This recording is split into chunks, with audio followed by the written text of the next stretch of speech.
We don't know exactly how the club will move on from Trent. Obviously, you've mentioned before about how you'd like to give Conor Bradley a starting role, or at least see how he develops in that role. But the links to Jeremie Frimpong from Bayer Leverkusen just won't go away. And I know you've already said plenty about him, but assuming that the club did go in for Frimpong, would that not be a risky move on behalf of the club? Because I don't think anyone would deny that he's been brilliant for Bayer Leverkusen, but he's played predominantly as a right wing back in Germany, which is very different to playing as a right back in the Premier League. And asking him to adjust to a new position in the Premier League at the Champions when the expectations on him would be so high, would that not be far too risky of a move?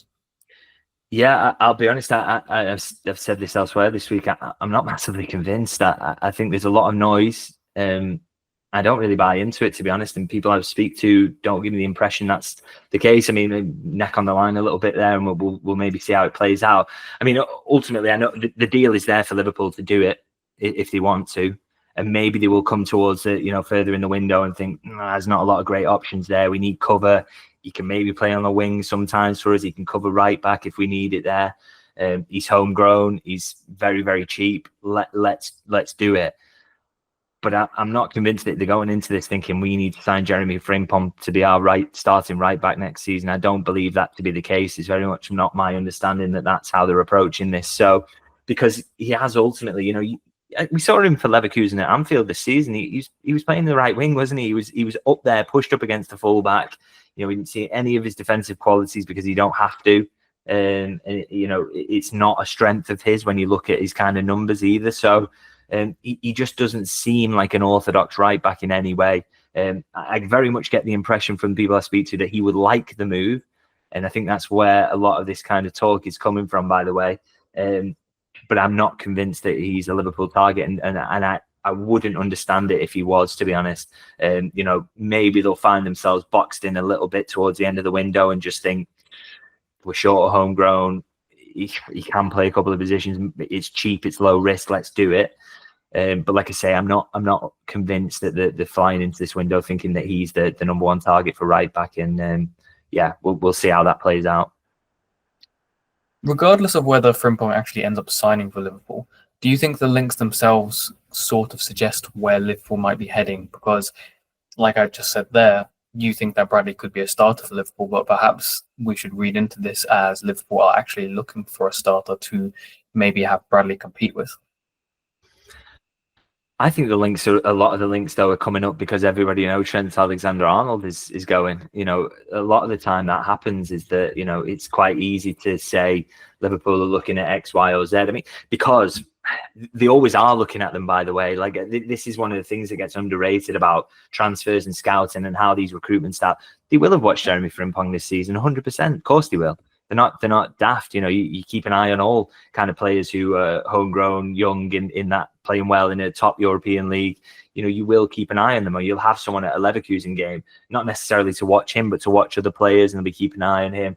They'll have someone at, they will be keeping an eye on Vanderson at Monaco. Of course they will. Age profile, quality of performance, clearly standing out in a decent team. So, they will have people watching them. But it's so easy then to go from they've watched him, they're losing a right back. That must mean, and we're seeing so many reports coming out at the moment. I've still not had any kind of concrete indication that they're definitely going to sign in that position. I think it's something they'll know. They'll need something there in terms of, I think there's a big chance for Joe Gomez to go. Again, you can't say that with any certainty because it needs the interest to come and crystallize and all those things. But there's a chance for him to go. And so you lose cover at right back there immediately. So is there a chance for Liverpool to get a centre-half who also plays right-backs in a similar way, who has probably got a better fitness record than Joe Gomez? And then does that help you then back up Conor Bradley, who Slot clearly believes, and he's mentioned it to us in many, many of the embargoed sections I've been in this season, that he thinks that Conor Bradley can improve his fitness record by simply playing more frequently.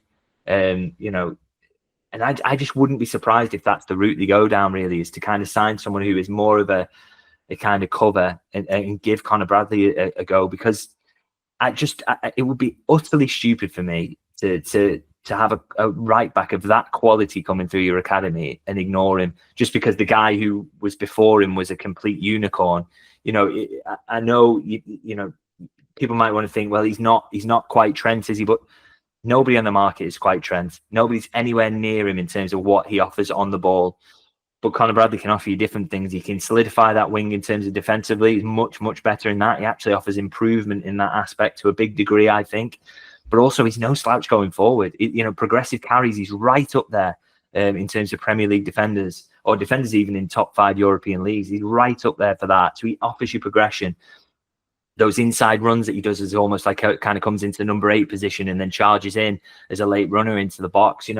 He offers a lot, and I just think the quality is absolutely there. And I worry when I talk about this sometimes that people are kind of shouting at the screens or whatever, saying, it's typical FSG cheap, but you can't ignore someone of this quality coming through your academy. You have to use them, because what are we doing otherwise? It saves you millions that you can put in other parts of the team, and also he is just good enough. It just is that. So if they're convinced about the fact that they can get him through a season, yes, they need to make sure they've got good cover for him, whoever that is next season. They absolutely need to do that. But he should be the starting right back. And that is another reason why I'm not massively convinced by a lot of the links that are coming around, because I think Liverpool will see it similarly. Yeah, whoever Liverpool play on the first game of the season, if we see Conor Bradley starting at right back, I don't think any of us will be truly that worried, because he's shown he can play very well and to a high standard. So I thought he was very good against Arsenal as well, by the way. He wins his duels, as he always does. He wins aerial duels more than Trent. He wins his ground duels constantly. He wins his tackles.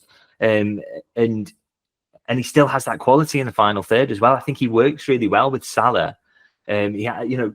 Again, Slot compared him in the breakout the other day when I was there to Ashraf Hakimi in terms of the intensity of his play and getting up and down the wing, and I like that comparison a lot. Neither of them are Trent Alexander-Arnold style passes, but they will make you an extra man in the final third constantly, and they have got the quality to pick people out when they get there as well. Very much more of an orthodox fullback, but that doesn't, everybody else has got orthodox fullbacks. It's only Liverpool have got this weird, the freak of nature at right back at the moment, and they've had to account for that in terms of how they set up defensively as well. So he solves that headache, and he's going back to almost more normal, but you can still get so much out of him. I really do think he's a quality player, and I think Liverpool see it similarly.